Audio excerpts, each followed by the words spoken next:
Oh, wrong scene. Oh, hey, Gundam Maniacs. Welcome to another episode of Gundam Explained, or the Gundam Explained Show, which is also a podcast that you can check out on Spotify and all those places. But for today's episode, special one, we've got Kyle from Simply Newtype, among other things. We'll get to that. But Kyle, how you doing? Good. How's it going, everyone? Yeah, no, it's cool to see you here. You know, Sonic Shadow heard you were going to be on here, and then he reached out to me. He's like, "Oh, that's cool." Man. Yeah. It's great to be here. Always a fan of your work. I always try to pop in as much as possible if I can. But it's always a pleasure to be here. No, cool. And then Steven, of course, as always, Steven is here to join in on this. I contribute a little bit. But yeah, Kyle, of course, welcome to the Technical Difficulty Show, where every week we have a different technical difficulty where we kick off the show.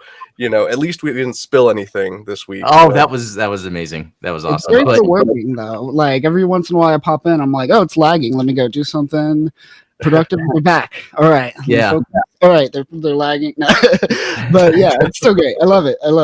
No, it's great. And coming across your channel is pretty neat because the reason I started the Gundam Explained channel was because there's not that much like English language Gundam channels. There's a few.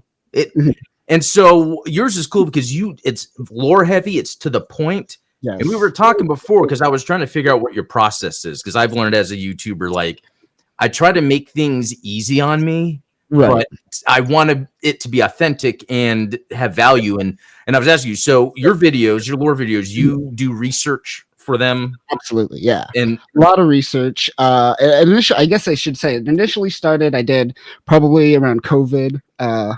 I did just I went through the whole Universal Century again, like since childhood, and since that moment I was kind of documenting it for something else, a different podcast that I was doing, and over time it just kind of built, and I'm all like, all right, let's pick it apart. Let's start like researching smaller things over time, because at that moment I was just kind of doing generic stuff about the UC universe, but then I started doing hyper focused videos on, all right, let's focus on the 1 Year War, let's focus on Amado and specifically White Base, let's focus on 8th MS team, and getting really deep into each one. And then after a while, I just started doing videos on the anime and the TV shows, and I was just like, what about the manga? I haven't really deep dived into the manga before. And I was like, do I really want to be a kind of like a manga channel?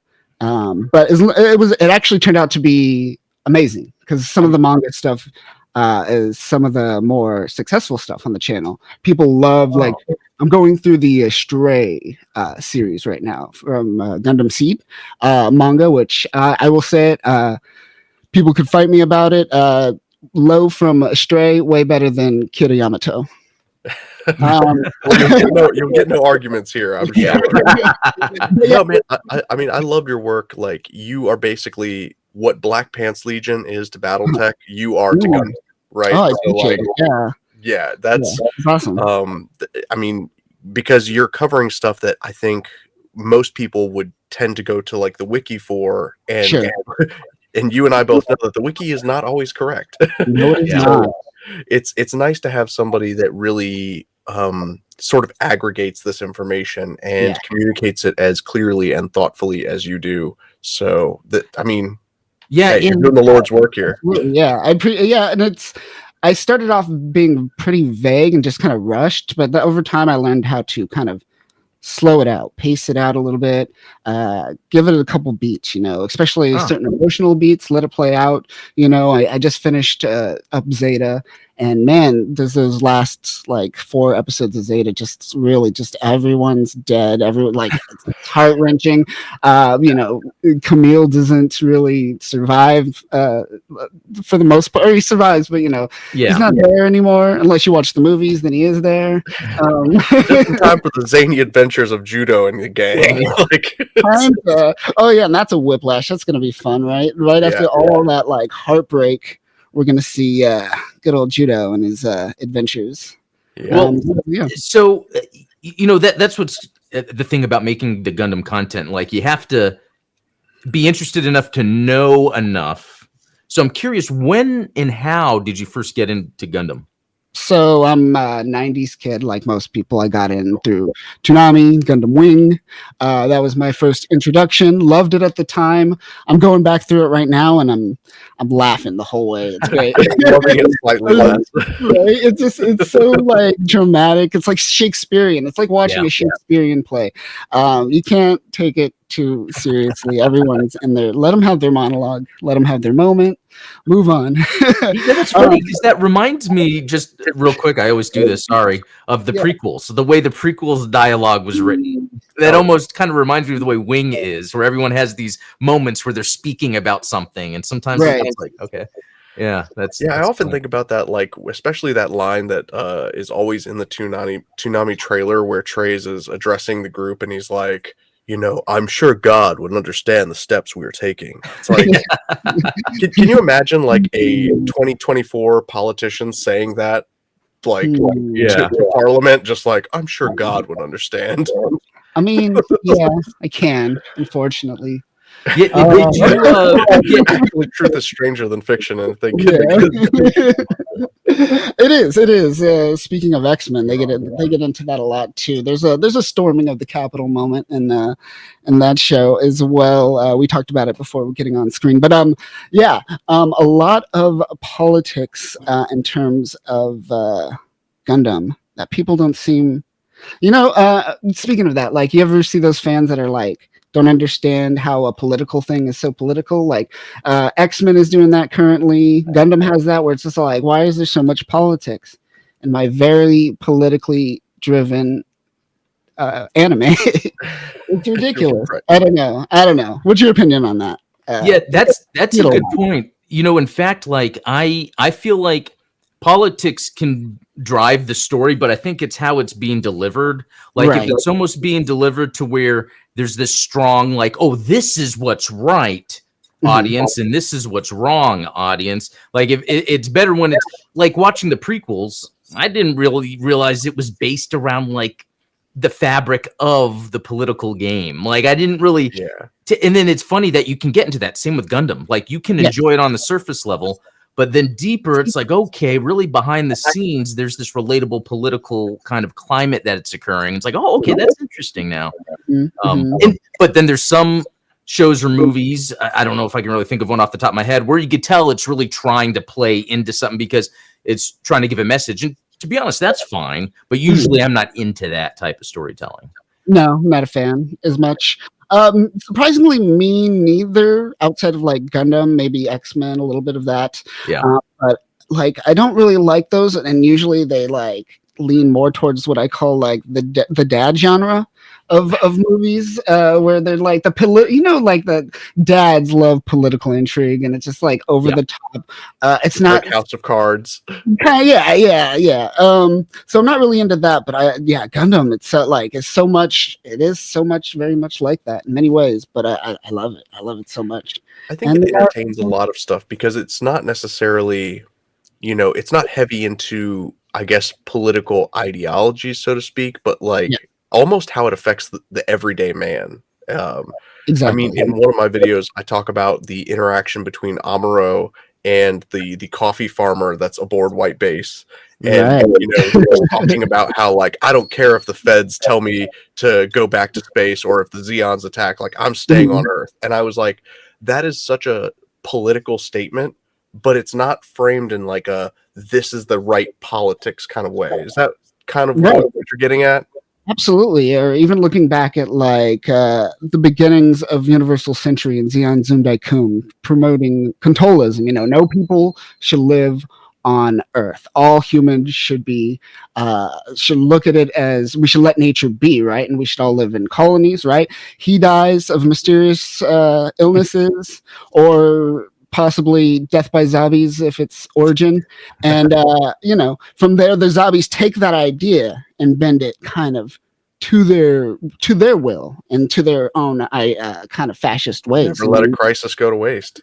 And that's pretty, if you don't think about it, it's just like, political regime, someone dies, someone takes over. But within that, there's a lot going on politically, but it's not at the same time really preaching to one ideal or another, right? No, And for sure. that's pretty awesome. I really enjoy that. The whole aspect of war is hell is always a big theme within Gundam. Yeah. And it's funny because you brought up X-Men, and that's another thing that, watching the X-Men movies or even the cartoons, I never really read the comics, where there is that politicalness behind it. But for me, I'm not seeing it as it's politics, the stories being used to try to preach something. It's more of here's something that happens in politics, and that could be the story driving. Because for me too, when I was younger, I always saw the X-Men as like, what if superheroes were realistic? Like, what if superheroes were in real life? And that's where then they're classified as mutants, and then they're different. But I didn't think it was like in terms of like, oh, what's going on in our modern world? I always thought of it, oh, that's a neat thing to navigate because it's new. But speaking of X-Men, because I know you're a fan. The X-Men 97 show dropped, and I loved the X-Men cartoon when I was a kid. I bought all the Toy Biz X-Men figures, and I was never big into Marvel specifically. It was just X-Men that I really liked. There's something about it. And so with this X-Men 97 dropping, to be honest, I didn't know what to think, since it's Disney, in terms of, are they trying to do a mass appeal, or do they want to just target fans of the original, which I think they did a good job targeting the original fans. They have an audience, and it's 90s kids. Yeah, that's right. So they released it like either an Instagram or a TikTok ad where it shows a kid in front of a CRT watching the original show, and then it shows like an adult in front of a flat panel. Oh, wow. The new one. They're clearly going full nostalgia bait on this. And if it was bad, that would be terrible. But surprisingly, it's an amazing show. They hit every single note. If you love the original series, you're pretty much going to enjoy this for the most part. And what's neat is, animation-wise, looking at how it's like, it looks exactly the same, but it looks better at the same time. And in fact, I feel like that is an animation style I would like to see adopted more, because I feel like it blurs the line between like the SNL or the Metalocalypse trying to be realistic, and then like even the older X-Men cartoon, it looked good, but the animation was really bad because they were trying to, how can we make it look like a comic, but we can't really have all that frame of animation. But this, I think, solves that, and I would love to see that done more. Yeah, the problem is that that requires more frames in animation, which requires more money.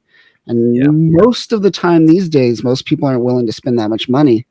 I'm amazed Marvel threw that much money. They didn't even throw that much for What If. That is so poorly animated. I feel. That's a good point. I remember watching that thinking, this isn't a big deal, and I didn't finish it. But yet I'm watching the anime, and it's not only the.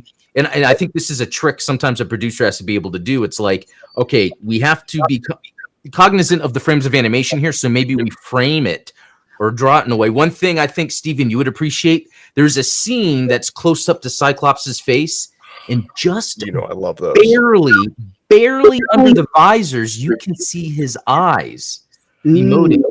It's like you can miss it if you're not paying attention, but it's one of those things is, okay, they spent their time to animate this. Why? And it's like, they really wanted to show more of that humanity of Cyclops. It's so funny because it's like, you look at the UC Engage treatment that a lot of the old Gundam animation has gotten, where in UC Engage you have these reanimated scenes that they still capture the essence of the original, but they have better shading, better just motion tracking, things like that.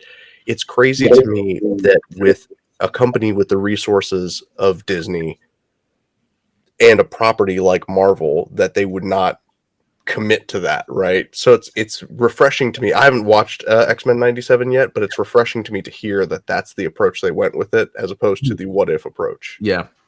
It's cool. It makes me think how I, getting into anime from Gundam, I learned how people saw anime as like manga moving, and I think that is probably the kind of course you could take with adapting these comic books. Kind of, like I think DC aren't they known to have good cartoons, even though I don't really watch them, but like even I watch like the DC animated universe is far superior than like their all that Bruce Timm stuff, like Yeah. the sharp Yeah. jaw lines and everything. Everybody's got tight. Yes, Oh, it all features or originates from the original Batman animated series from the 90s. It Oh, all yeah. kind of stems from Yeah. that. It's crazy. Which is funny. Yeah. Yeah, another 90s comic property that was just awesome. Like it's very neat. It just goes to that thing we talk about sometimes where like Alien in 1979 had like action figures. It was like a rated R horror movie, but then you get these like darker cartoons of what they deal with X-Men, Batman. And we grew up with that stuff, and I find that very interesting. Yeah, definitely. I want to go back to something. You were talking about how you got into Gundam, Toonami, all that stuff. Wing. When did you discover UC, and when was it where you were like, oh, okay, I like UC, and I want to get into the stories? So I did watch after UC or Gundam Wing went on its original run. I believe there was what did they do? They did like did they do the 1 year war? Did they do original Gundam? I've seen some episodes. They did like 8th MS team, I think. I remember 8th MS team, but they did. I think they did the original like after that. I only read this after the fact, so like maybe 2001 or 2002. It was like later on that they. I don't know the time frame. But I caught a couple, and then after that, I was just able to find a couple friends who had some bootleg VHSs at the time, and I just kind of copied those, and I just took what I could, at the time. An episode here, an episode there, nothing really too exciting. But at the time, when you're a kid, that's why I don't downplay. I upsell the show more than the movies because of that. It has that kind of mobile suit or monster of the week vibe for that reason, and it takes me back to that childhood where that's kind of how we consumed it. So it makes sense for us. I understand it doesn't make sense for a newer generation. But that's why I enjoy that kind of like, why is there just a random ass mobile suit that looks like a crab or something? Right. For like 3 episodes straight, there's like random mobile armors. It's that kind of monster of the week thing. And it's because of that reason I could pop in and see an episode and here's the thing, here's a new thing. And it works. It works for the time, It doesn't work now. You can't do that now though. Yeah, that's true. I mean, even looking at like Witch for Mercury, how that format was. But Barry BB just posted in the chat that they ran the original in 2001, but it stopped after 9/11. That's fascinating. All right, because right, Wing was originally in 95 in Japan, and then I think it ran in 98 for us. And but yeah, I think that I feel like we got 8th MS team and like 0080 and 0083 before we got the original series, because I remember like you, it was like, it was this mystic quest to find anime in the 90s. Yeah. And so we would have these VHSs that like had the ads for 0080 and 0083, and it was like, and again, I remember, oh man, it's like seared into my mind, the ads for these things where it's like, can rookie pilot Koyuraki defeat the legendary ace Hannibal Gato, the nightmare of Solomon? Like, and it's, you got that's pretty neat to hear and be like, oh man. And especially when those become earworms, like the fact that like you'll remember that, kind of like the Toonami intro, even though Kyle, I never watched Gundam back in the day, which is you're telling me, but it's new, right? But the Toonami thing I knew, because that was on in the background when I was playing video games. Like that, of course, it just seeps into you, right? Did you get into Gunpla? So I do it here and there. I don't do Gunpla as much. Every time I go to a con, I usually stop at Gundam base and pick up something new, and then I give it to someone after that. For the most part, so I like building it. I don't usually keep it around. I'm kind of more of a minimalist guy, and that's another thing. I love like what you guys do and what other people do, because I'm never going to be like the Gunpla guy. So that's why I like everything you guys do, because you fill that other kind of void that I'm not. I like that. I like that when you go to a convention, it's like it's almost like a token, like something. It's more meaningful that way, because especially nowadays, people are just I'm going to log on, I'm going to buy the Gunpla, and then I'm going to have it forever. Yeah. For you, it's much more of an intimate experience, which again I think kind of harkens back to our '90s roots. Yeah. Another thing too. So you were talking about the photography, like on your Instagram, there's a lot of cosplay photography. So is that your thing? Like you hit up Yeah. conventions, do We go to photography, conventions, cosplayers? doing a lot of videography, a lot of interviews with a lot of cosplayers, a lot of celebrities, a lot of voice actors, stuff like that. It's really fun. It's very tiring, but it's very fun. Trying to get more content out there. We've been kind of quiet since around COVID, and it's died down a lot, but I do want to push out more stuff, convention footage, and it's been fun. It's been fun. I do a lot. I haven't done as much cosplay lately, even though I post a lot of. You cosplay. yourself would dress up? Yeah, occasionally. Would you make your costumes or work with others and make? So for my Spider-Man costumes, I just bought them from China, like most people do. Oh, and then I made a couple anime ones as well that I made from scratch. I can't even think of his name right now because I forgot the show, the My Hero Academia, the bad guy. Oh, I don't know their names, but I know what you're talking about. Hands dude, dry lips guy, that dude. Cosplayed him. I just pissed off so many people right there. No, Artette's probably correct you politely. Oh, there you go. I also Gundam Vhs. I did Mafty recently, or Pumpkinhead Mafty.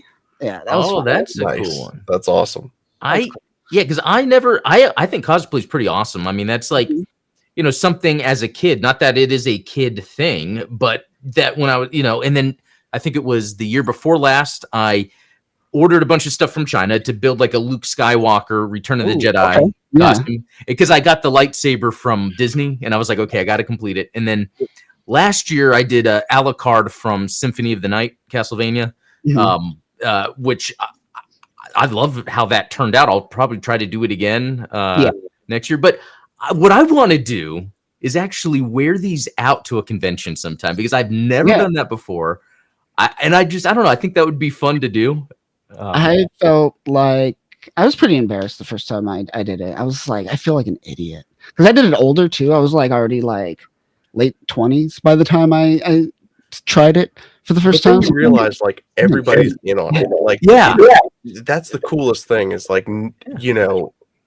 I mean, I've only cosplayed to a convention twice, but like you never get negative comments, at least not to your face. Like I'm sure people are judging you behind the scenes, but like who cares? Yeah. Even when I go, I went to what's it 2 last year. Gundam related stuff, and I'd go and I'd see all these people dressed up, and I'm like, wow, this is fun. It's like it's more of like a fun celebratory environment instead of a judgy environment. And so I think that makes me feel comfortable. Like if I was to roll up in something, because no one seems to care, which is pretty cool. Or it could just be where I am, like in Dallas. Dallas Fort Worth at a convention. Dallas is such an odd area. The DFW International Airport brings a lot of people from everywhere. So I think maybe that helps. But true. But I haven't done too many like crazy builds for the most part, but I have done Krakoan era Charles Xavier helmet. Hold on. What was that called? That helmet? Not Cerebro, but the other. The other one. Okay. Yeah. I have this. Oh, wow. If you read comics within the past 3 years, there's this thing called the Krakoan era of X-Men where they all kind of got onto an island and they're all like, screw you, we're going to do our own thing. This is kind of Charles Xavier's Cerebro helmet that's kind of like remote. He doesn't have to like power it wired. It's all remote. So it's his helmet he wears. It's pretty cool. I can't see a damn thing at all when I'm wearing it. But that's cool. And I didn't realize it almost looks Gundam-y from like the side. That's the idea. Like, and I know when I was reading, I took a lot of reference photos from each of the comic, and one artist specifically had these air intake type things where I'm all like, he's making a Gundam. He's making a Gundam. Yeah, it's funny how that works. It's amazing when you get into Gundam how much you realize how many things have been inspired by Gundam. Yeah. James Cameron, Halo, like some big things I've loved in my life were inspired by Gundam. Absolutely. Yeah. Absolutely. Yeah. Giant robots. And I dig, what is your opinion on the kind of what is it called? Like kind of Gundam's more the grounded robot, the more fantastical robots. Yeah. Like a super robot versus super like Sentai robot or something like that, or even like something like the old like 50s robots back in the day.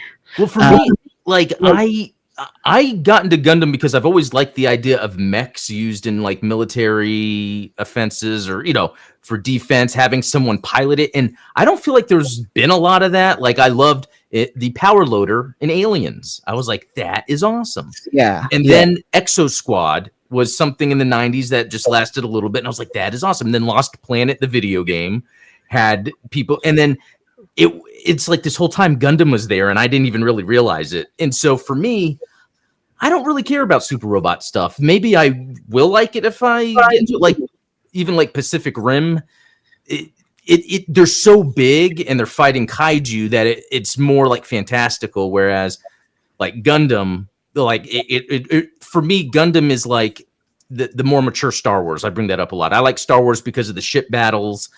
I like Gundam because of the mobile suit battles and stuff like that. Yeah. I'm kind of in the same camp as you. I treat like the over the top exuberant robots. It's more of like a popcorn flick or a popcorn watch, But when it comes to like the serious like Gundam or anything like that, Macross, and any of those, if we want to go into like the late 70s to 80s mechs, there's just something about them that I did. I did.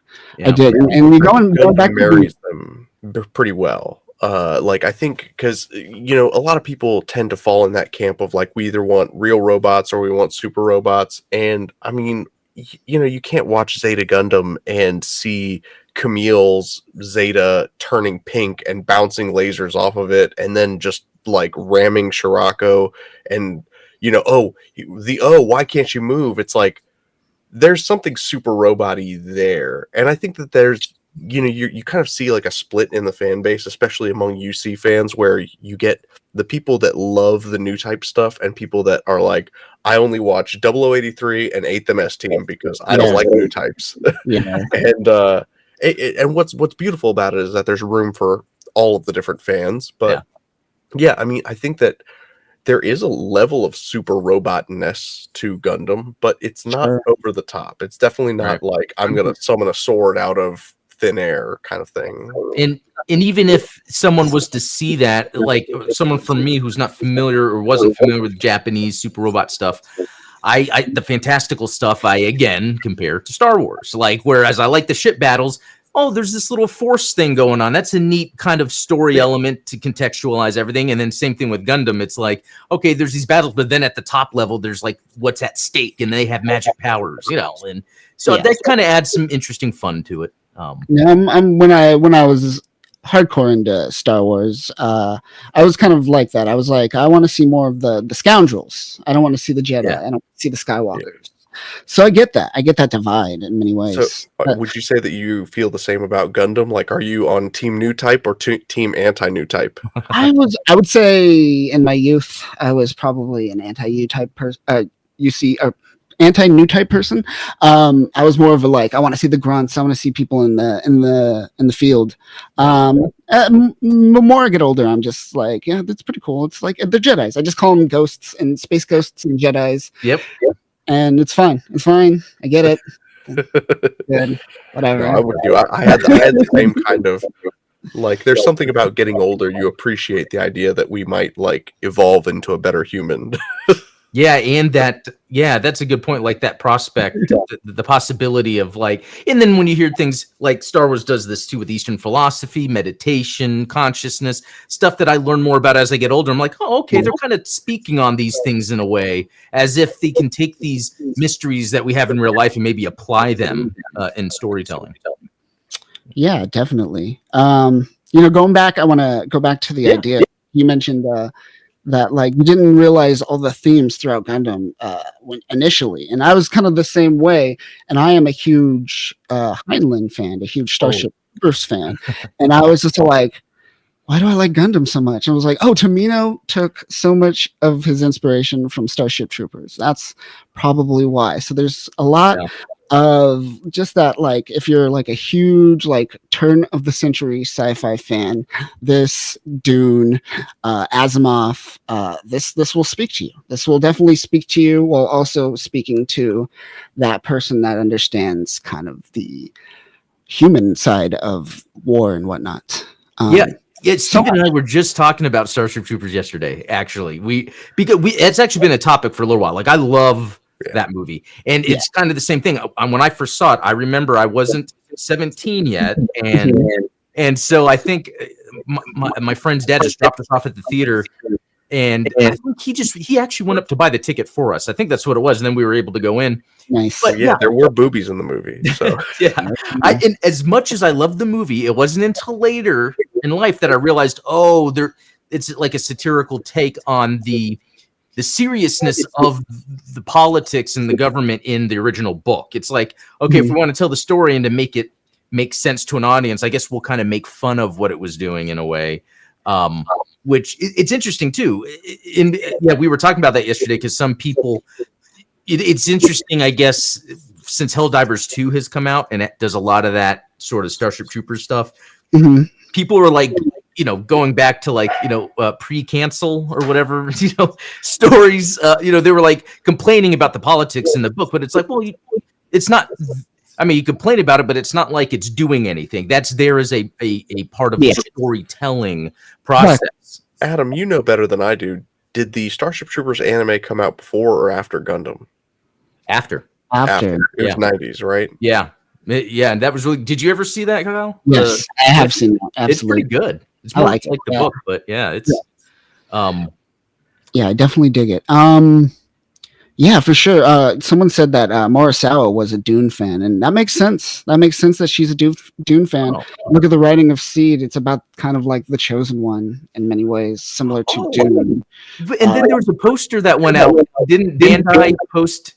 Was that a real official cross kind of marketing thing? I thought that was just like a fan made thing. That's real. Okay.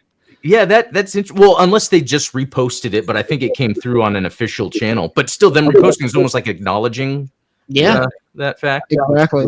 But like mid-century sci-fi goes deep. Although like it's kind of getting old, it's been 70, 80 years.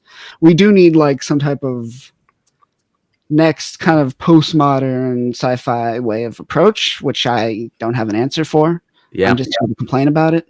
That's a good point. I wonder like even me, I'm thinking, I would love to see this in a sci-fi movie. And it's like sometimes when you watch modern sci-fi movies, they kind of all look the same. There is the very awesome and classic sort of like CRT look. I think there's a word for that where the sci-fi out of the 80s. Yeah, everything still has the CRTs, even though it's the future, the alien look, I would say. And then there's stuff I can't really think. There's stuff that looks like clean and futuristic. But I feel like in sci-fi storytelling in the past, there was more of an identity around the sci-fi, and I don't know if there might be something to the idea that like the internet and too much screen time has really killed our imagination, because it really does seem to me like the sort of fantastical ideas that people came up with in the mid-century, like you said, they really kind of push beyond what we're capable of comprehending now. Whereas nowadays, typical sci-fi is like, well, what if we had trees that gave off Wi-Fi? Like, we take everything just to its logical conclusion, as opposed to exploring things that are, that we couldn't even comprehend yet. I actually take a similar cynical approach in that maybe like think of like Dune, all these books that came out like around the 50s. Maybe it took 80 years for the average person to get it. Unfortunately, like these movies are hot now. No one cared about Dune or Star Wars or anything when we were kids. Like I was so small, and now it's huge. in terms of like the vastness of storytelling and exploring like the concept of space, humanity in space, all that jazz. I don't know. That's pretty cynical though. Well, no, but it's almost like it's like video games, where it's taking time for it to kind of proliferate through like a larger, for them people to appreciate it. Like sometimes I'm surprised, like, why are we wasting our time with a Dune, big budget Dune movie when we already had a Dune movie that people generally like, and you're using Denis Villeneuve, who should be directing something else.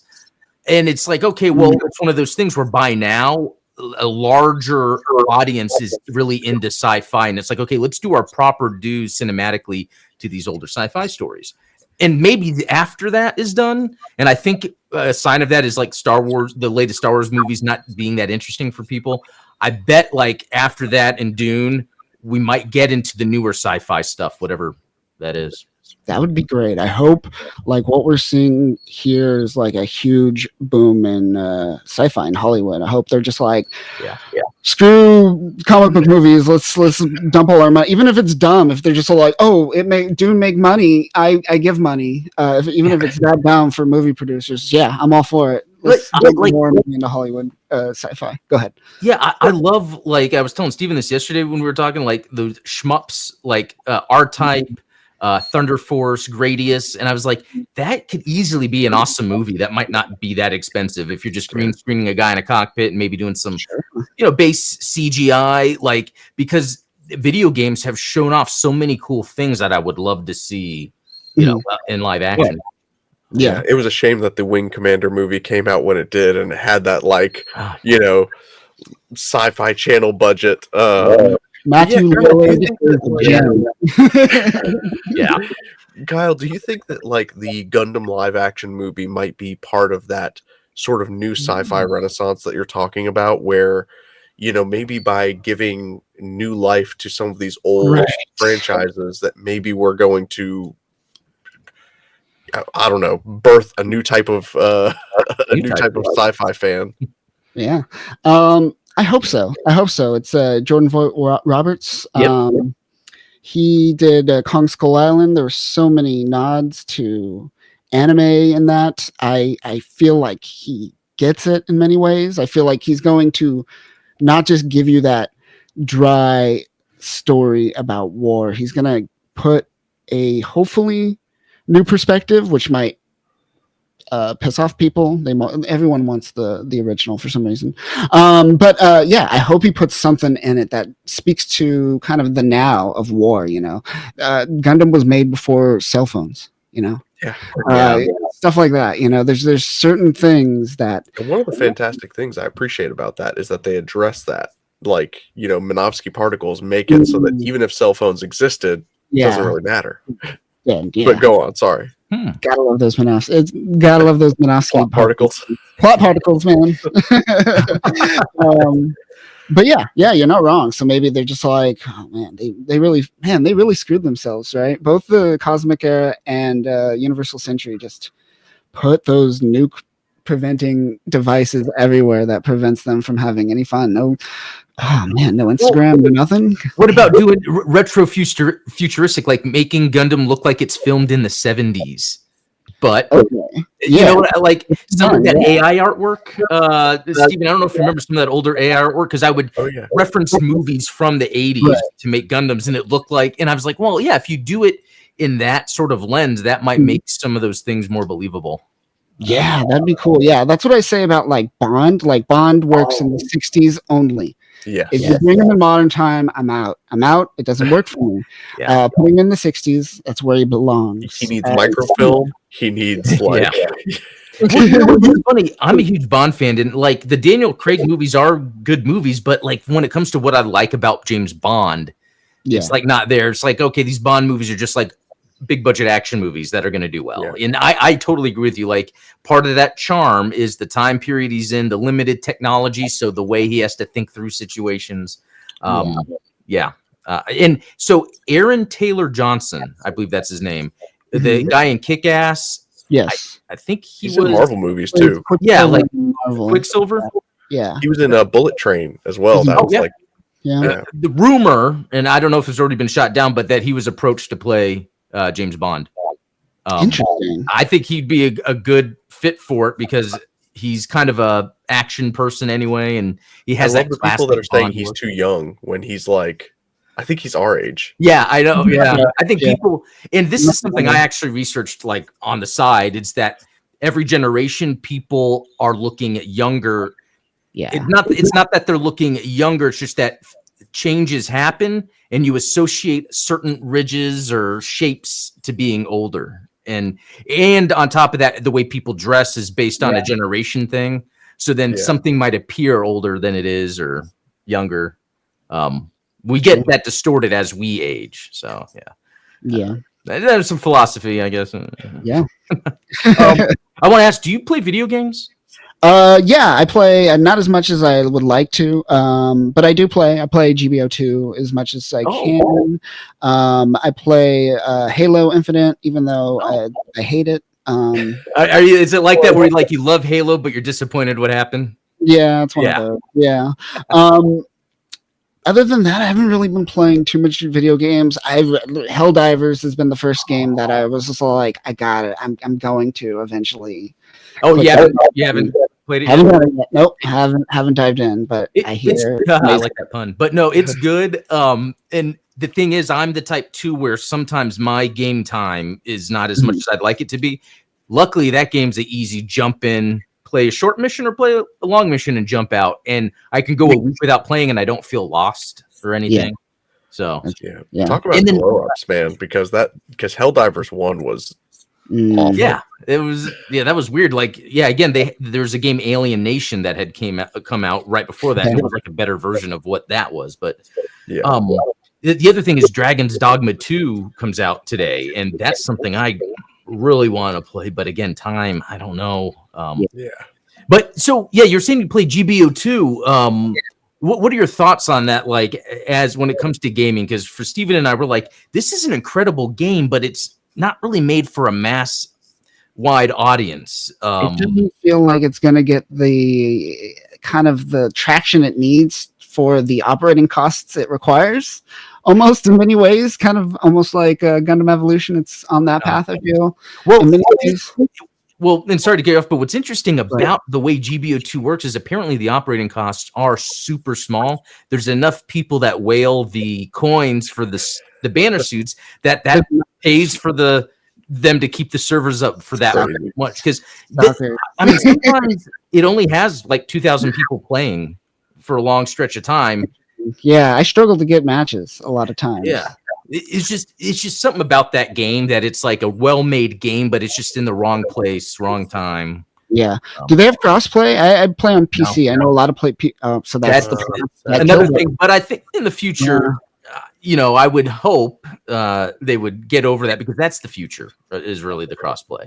But everything about besides like they're pretty much the game itself, the infrastructure, like that game is great. I love it. Love it. Little grindy, but it's expected. Any other games coming out you're looking forward to? Free games that I'm looking forward to at the moment. Let's see. No, not at the moment. GTA 6, I guess. But other than that, I'm just so far behind that like I still haven't played Red Dead Redemption 2. I'm about to start that. So like, I'm one of those. I hope you get further into it than I did. My wife and I started playing it, and I don't know. It's like we made it to the camp, and then I was like, I can't do this. Yeah, it was the same with me. I know. That's a divisive game, even though it's really popular, though. So do you think you'll pick up Gundam Breaker 4? Gundam Breaker 4 does look good. It's kind of enticing me, but I don't have it's only on PlayStation 4, right? Or is it cross? Is it? No, it's going to be Switch, PC, and PlayStation. No Xbox. I don't think they've confirmed the cross-player progression, so I'm gonna pick it up. I do if it's on PC, I'll try to pick it up. That's usually it'll be on PC. I actually already pre-ordered PC version myself. Actually, no, I think I had to do PlayStation because it was the kit. Yeah, to get the special edition, you had to get a console. I don't have a PS5, so what was it? Gundam Info or someone posted. It was just a gameplay footage of a team like attacking like a big Zam. That was the clip. I was like, okay, what is this game? Because I never played Gundam Breakers either. Oh. Haven't played it, but that is kind of enticing me as well. I didn't get more traction off of that tweet because, they were like, oh, be prepared to fight big battles. And I was like, oh, does this mean that we're getting a high-grade Big Zam? Oh, I Gundam Breaker. It's supposed to be Gundam. There better be a high-grade Big Zam in the works. Otherwise, why is it in the game? Oh, man. But no, sorry, go ahead. But yeah, I'm still going back to old games. Like I'm never played the Dreamcast one that everyone loves. Rise from the Ashes. So I'm covering the manga based off of that currently.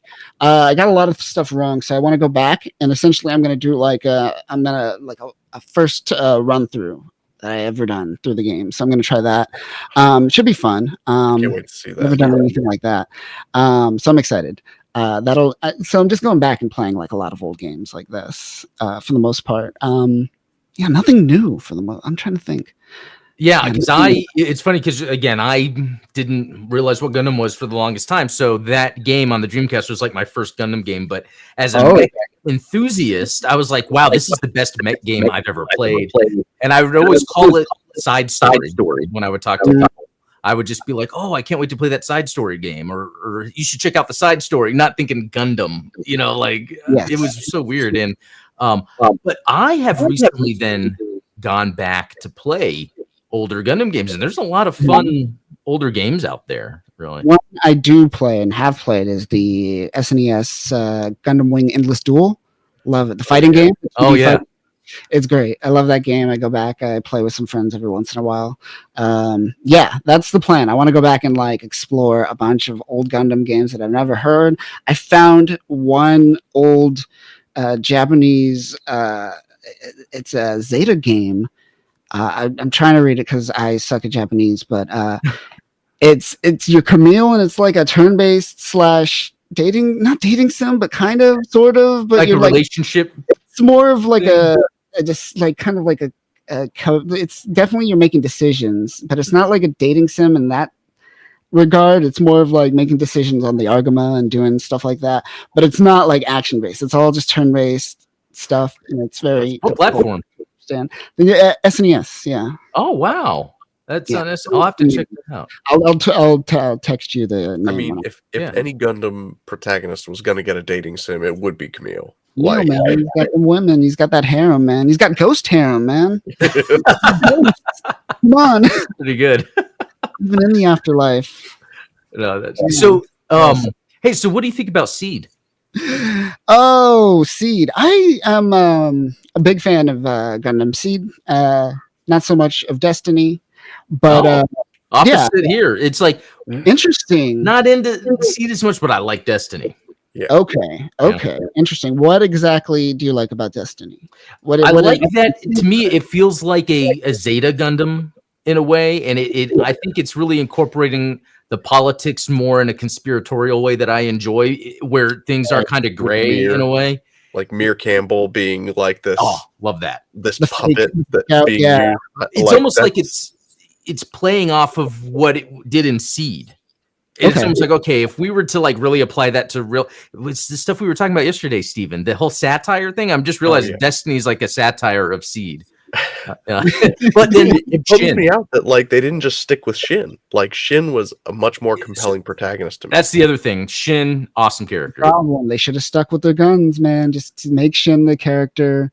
And I'm gonna say it: kill off Kira. Kill him. Kill him, you cowards. That's funny because I'm not a fan of Kira. That's the other thing. So are you then interested in seeing the new movie? That being said, I am so hyped. I'll probably see the movie and go it was good. It was good. But the whole ride from since it was released and just being on the internet, seeing all the hype. Yeah, I'm having a blast. I want to see it. I'm excited to see it. Whether it's going to be good, that's another question. Yeah.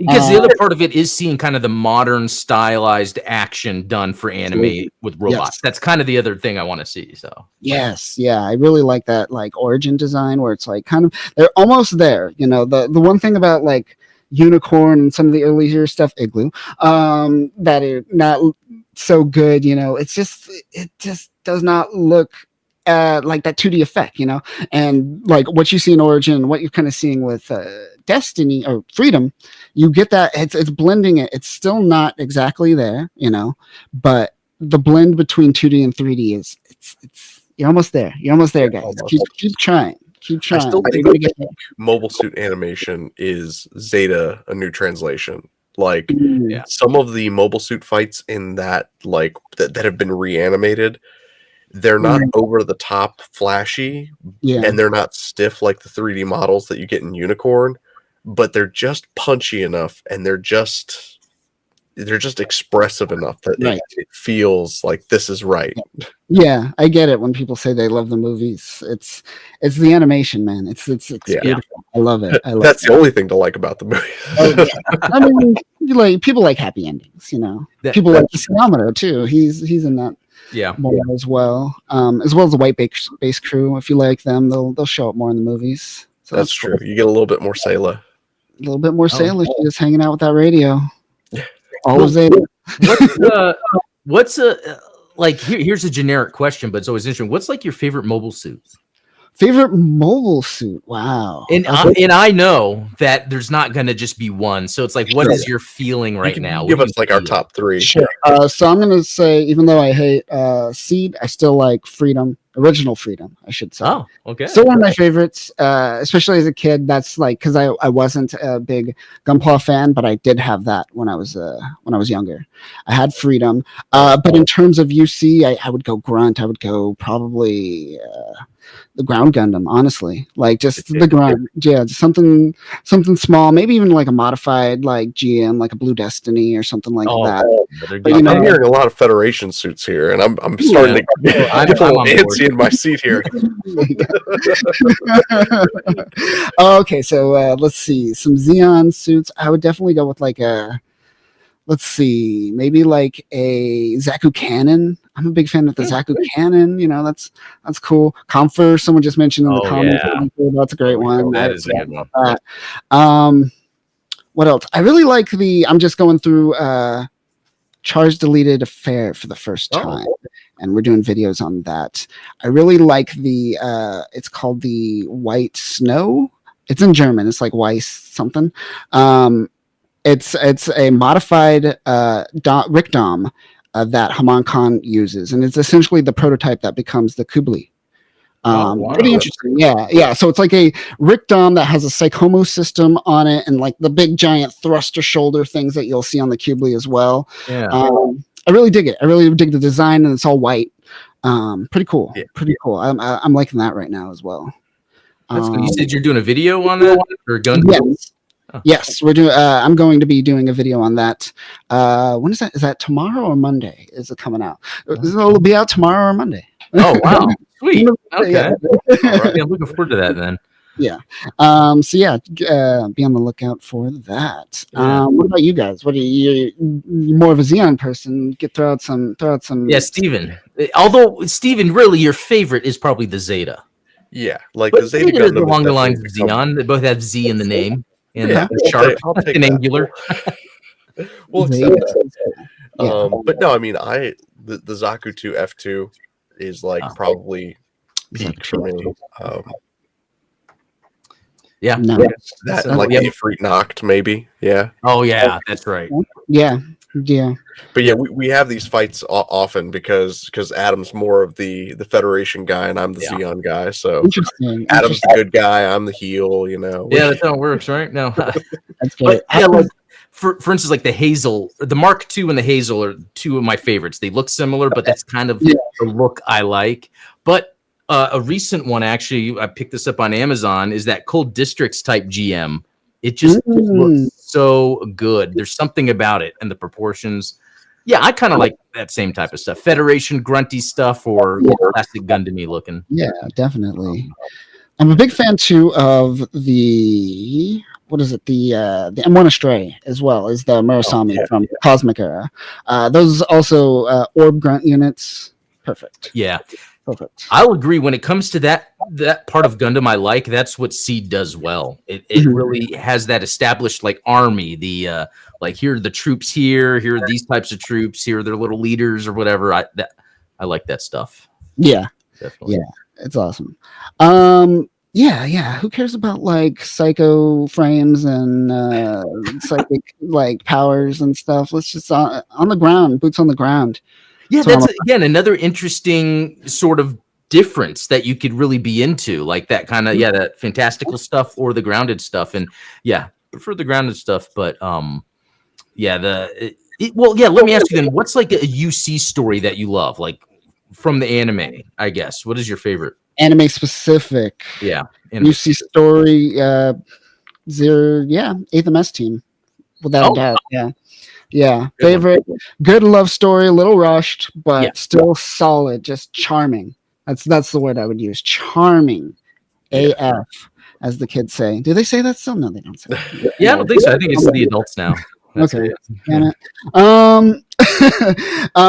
Love it. I love the love story. It's one of the few that actually ends on a nice beat, happy ending for the most part. They go off, live their own life. But it's not too conceited. Like they do pay a heavy price for their love. It's not like right. When you look at like Kira and Lacus, it's like, what did they sacrifice? That's a good point. Because Shiro and Aina are like having to live in isolation, pretty much. But that is actually kind of cool because it ends. You don't get this a lot in stories, but it ends where it goes into the future. And like, what are these people doing now? And it's a nice cap over the whole thing. Absolutely. Yeah. Lacus and Kid are war criminals. Let's be real.